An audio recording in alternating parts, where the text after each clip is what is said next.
LinkedIn presents.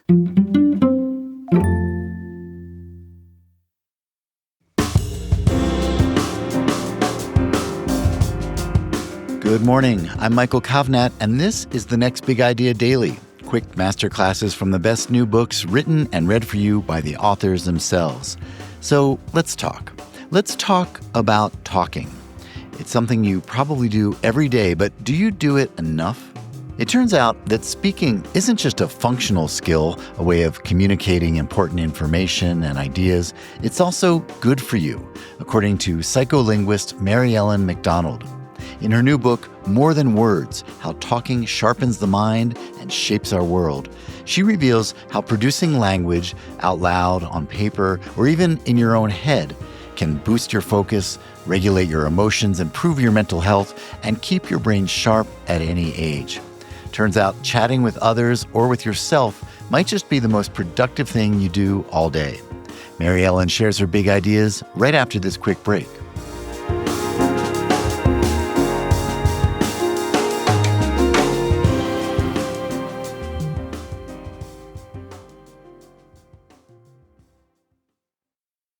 From LinkedIn News, I'm Leah Smart, host of Everyday Better, an award-winning podcast dedicated to personal development. Join me every week for captivating stories and research to find more fulfillment in your work and personal life. Listen to Everyday Better on the LinkedIn Podcast Network, Apple Podcasts, or wherever you get your podcasts. Hi, I'm Mary Ellen McDonald. I'm a psycholinguist. That's someone who studies how our brains learn and use language. I'm the Donald P. Hayes Professor Emerit at the University of Wisconsin-Madison. Here are 5 key insights from my book, More Than Words: How Talking Sharpens the Mind and Shapes Our World. Talking is a tune-up for your mind.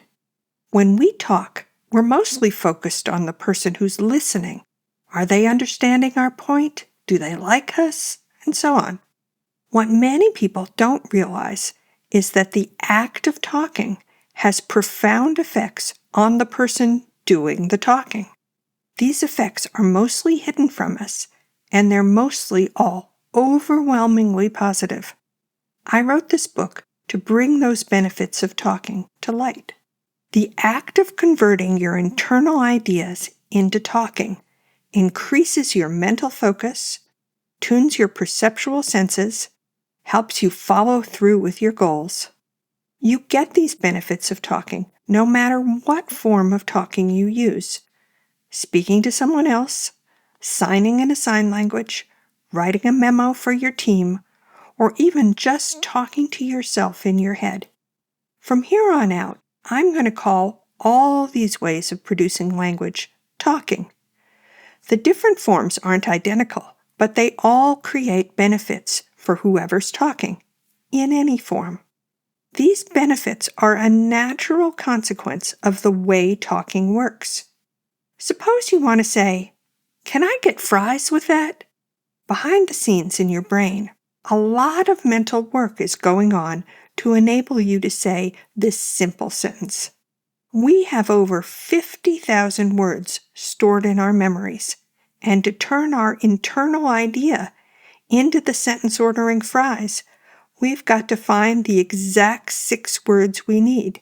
Can I get fries with that? Retrieving exactly the right words from the 50,000 sitting in memory requires real mental focus on the ideas we want to convey. This mental workout doesn't just end up with us being able to order our fries. The focus that we exerted to get talking spills over into the other aspects of our lives. So when you need to focus, try talking.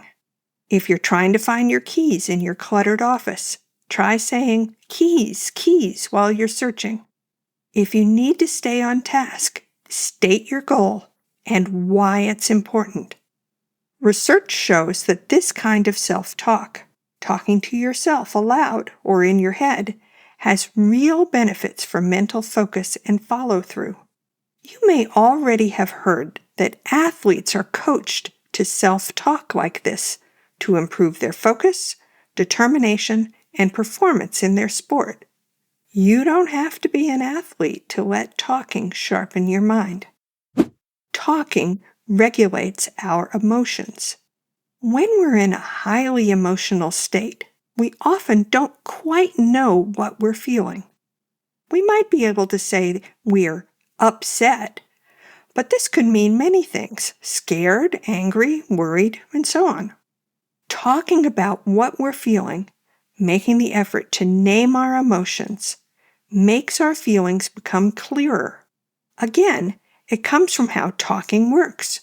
Focusing on our feelings to find the words to name them, that naturally brings order to what was unclear before. And we don't just get clarity, though that's definitely a plus. Naming negative emotions also helps us better deal with those negative feelings. Brain imaging studies show that the act of naming unpleasant emotions quiets down neural activity in the limbic system, a brain network that controls emotional responses. As a result of reduced limbic system activity, we're calmer and more able to think through difficult situations without compulsive fight or flight reactions. You can experience the benefit of naming emotions when you're communicating with someone. For example, if you call a friend to say, "I'm so worried about this because," etc. But it's not essential to have someone else involved in the conversation. You can still benefit from naming how you're feeling, even if you're just talking about it to yourself. The importance of children's talking has lessons for our parenting. Talking doesn't just benefit adults, it also tunes kids' brains. Parents get lots of messages about how they should talk a lot to their children, but they probably haven't heard the message that children's own talking and the rate of back and forth conversations with grown-ups is at least as important as the sheer number of words a child hears.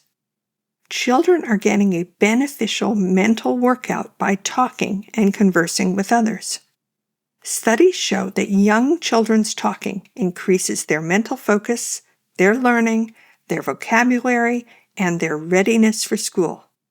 These benefits of kids talking are interesting by themselves, but they also have big implications for parenting choices. Since most parents don't know about the benefit of a child's own talking, they're not necessarily worried about their kids watching media on TV, phones, or tablets.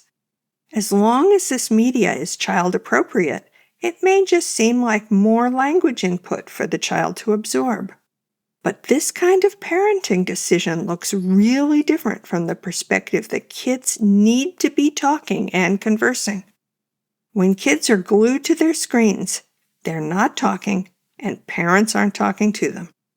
Researchers have found that high rates of media consumption by young children are associated with reduced brain development, vocabulary, and school success. You can see why the American Academy of Pediatrics recommends that babies have no media exposure, and at most 1 hour of media per day for children aged 2 to 5. Kids need to talk and converse, and when they've got a screen in front of them, they're not talking. Oh, and parents, you might want to rethink your own phone use while your kids are around. I absolutely know that sometimes you need a break, but if you're deep into scrolling while your kids want to talk to you, they're missing out on conversations. And you may be conveying a message that screens are more important than human interaction. Writing it down will tune it up.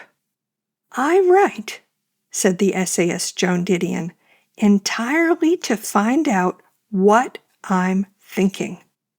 Even if you're not an author, you, like Joan Didion, can use writing to gain clarity in your life. Why does it work? Well, as I said, writing is a form of producing language, or talking, and all forms of talking have these benefits. But for generating maximum clarity about a confusing or troubling situation, Writing seems to give us an edge over speaking aloud or talking in our heads. Writing is often the strongest driver of insight because it's slower than speaking, either aloud or in your head. That means that writing affords more time to reflect. And you do have to take time to reflect to get the added benefits of writing. Quickly jotting something on a napkin and shoving it into your pocket isn't likely to lead to enlightenment. But thoughtful, reflective writing has been repeatedly shown to be a very beneficial exercise for gaining clarity about your life. Writing is also well suited to becoming a regular practice, like writing for 10 or 15 minutes a day in a journal. I'm sure you've heard that sometimes therapists give their clients the assignment of keeping a journal. Usually, the therapist is never going to see the journal. So what's the point of this assignment? If you've come along with me this far, you probably see the answer. Regular writing with the journal benefits the one who's doing the writing. It doesn't matter if no one else sees it. This is another example of how types of talking that have nothing to do with communicating with someone can help you understand what you're thinking and feeling. Studies have found that regular engagement in thoughtful writing exercises can have benefits for mental and physical well-being and for reaching goals, with effects lasting for months or even years. If you're inclined to give writing a try, there are many resources on the internet.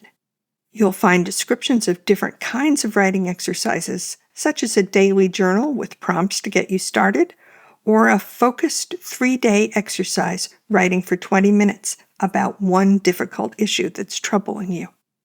The writing and reflection will require some mental work, but you should make other aspects of the practice as easy as possible to fit into your life.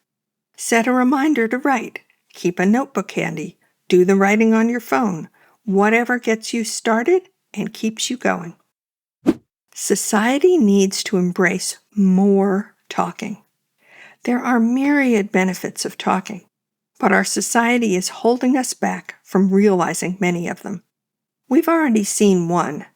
People are frequently sucked into their phones and video games these days, probably talking less than before these pastimes got so seductive.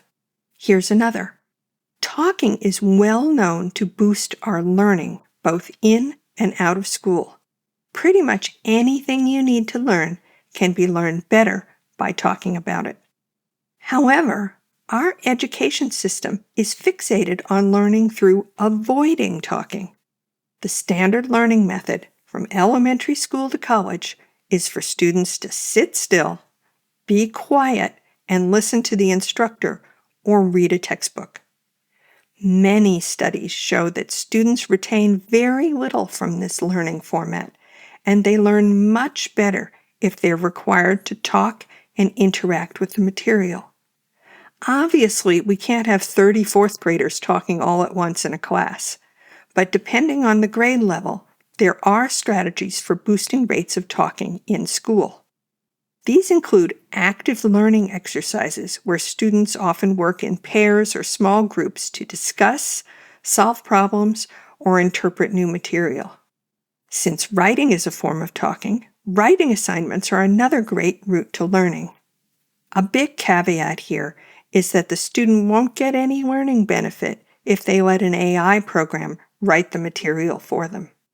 And there are other strategies being tested at all levels of education. But despite abundant evidence that talking is a learning accelerator, it remains to be seen if there will be any changes to our current no-talking culture in education. Similarly, research on older adults shows that talking also tunes their brains. In particular, conversation and social interaction is a powerful force in maintaining mental health and staving off dementia.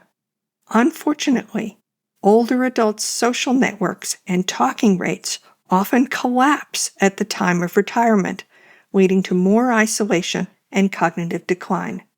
There are massive emotional and economic costs to individuals, families, healthcare, and our broader society from the growing number of people with dementia.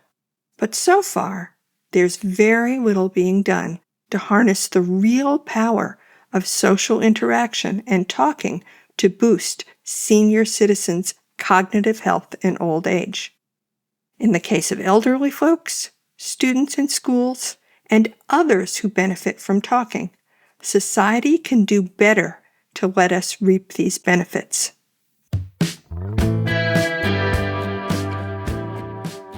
Thank you, Mary Ellen. All right, everyone, you can get a copy of More Than Words wherever you get your books. That's our show for today. If you got something out of it, please leave us a rating or review in your podcast player. We really appreciate it. And head over to the App Store to download the Next Big Idea app. It'll give you access to thousands of big ideas right in your pocket. I'm Michael Kovnat. Hope to see you tomorrow.